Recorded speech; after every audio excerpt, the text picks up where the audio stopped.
Hello everyone, welcome back to my channel. It's Momo and today I'm going to be playing with this chiffon fabric.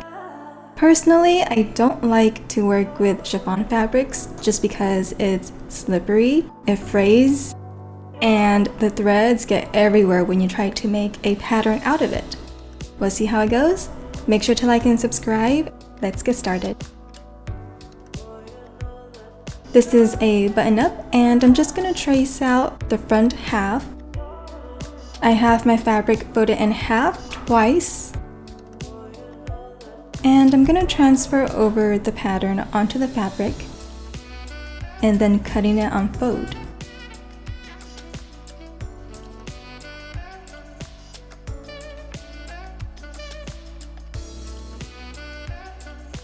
When you open it up, you should have two pieces that are identical.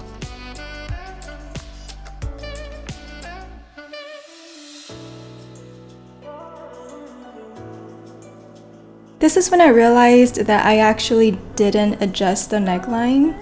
So I'm gonna go back and actually just open at the top, match up the shoulder lines and the side seams. Make sure the front is folded down the center. Open up the front neckline a little bit.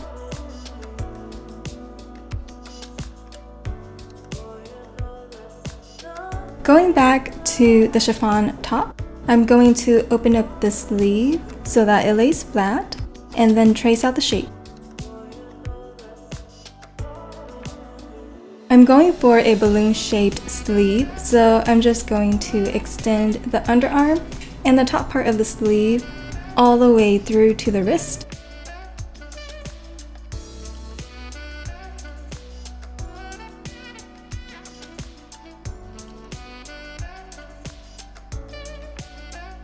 It's time to go back and make any adjustments you might need.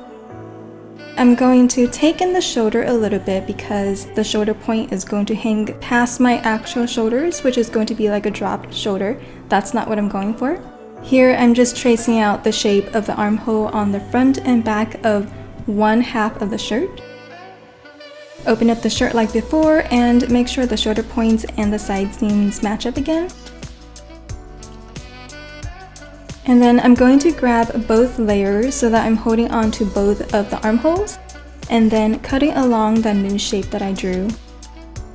I'm also going to open up the neck a little bit more because it's still a little bit too tight for me. I'm also making some adjustments to the sleeves. With right sides facing together, insert the sleeve into the shirt.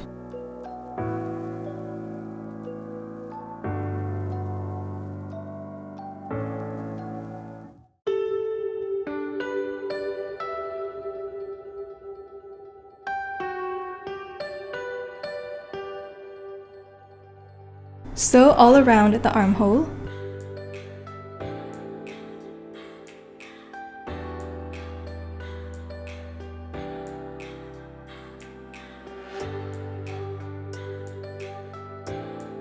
To finish all of the raw edges, I'm going to fold the edge under twice and then sew it in place.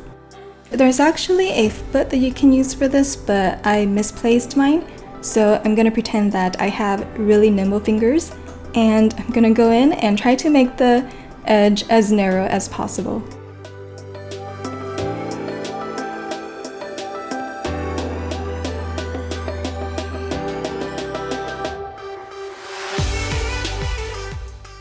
Okay, this is what we have so far. It's pretty basic. I'm gonna try to shirr just this little part of the wrist. Normally, I imagine you would want to shirr the fabric first and then close the sleeve, but because I've already done the opposite of that, let's see how it goes. To cinch in the wrist, you're going to need to prepare a bobbin with some elastic thread.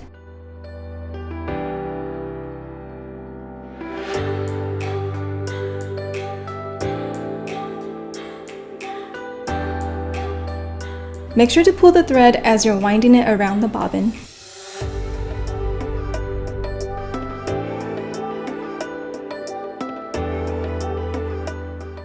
I realized that I haven't tested the shirring on this type of fabric yet.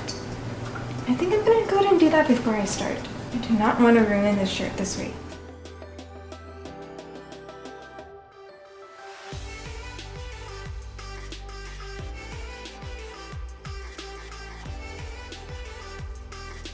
So shortening the stitch length seems to have helped a little bit, but it's not really giving me the stretch that I want. So I'm gonna go ahead and redo the bobbin. This time I'm gonna pull at the thread a lot more than before.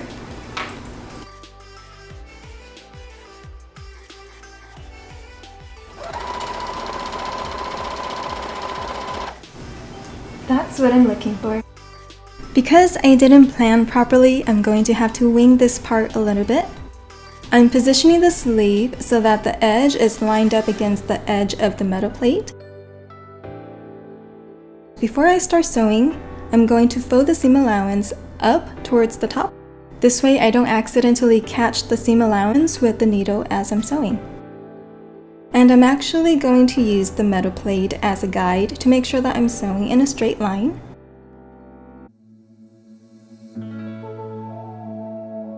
And then as I approach the starting point, I'm going to fold the seam allowance down towards the bottom. This way, again, I don't catch the seam allowance with the needle.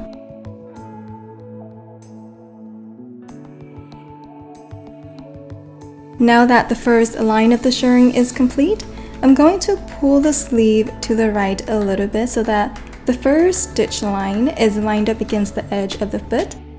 For the rest, I'm going to use the edge of the foot as a guide, again to make sure that I'm sewing in a straight line. And then just repeat the same process as before without snipping off any of the thread.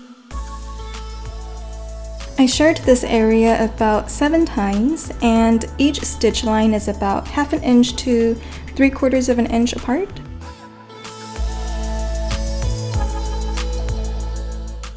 Got some shirring action going on here. Now that I have the section in the width that I want, I'm going to go back and snip off those little threads that I kept from before and sew a new seam right inside of the original seam that was there. This way, the seam around the shirring will hopefully look a little more neat and the new threads won't fray over time.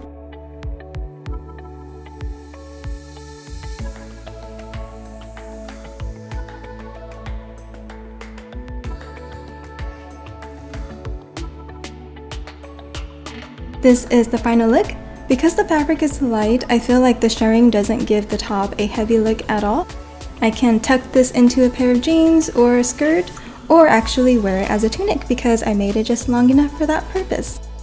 In any case, I hope you enjoyed. Make sure to like and subscribe, and I'll see you in the next video. Bye!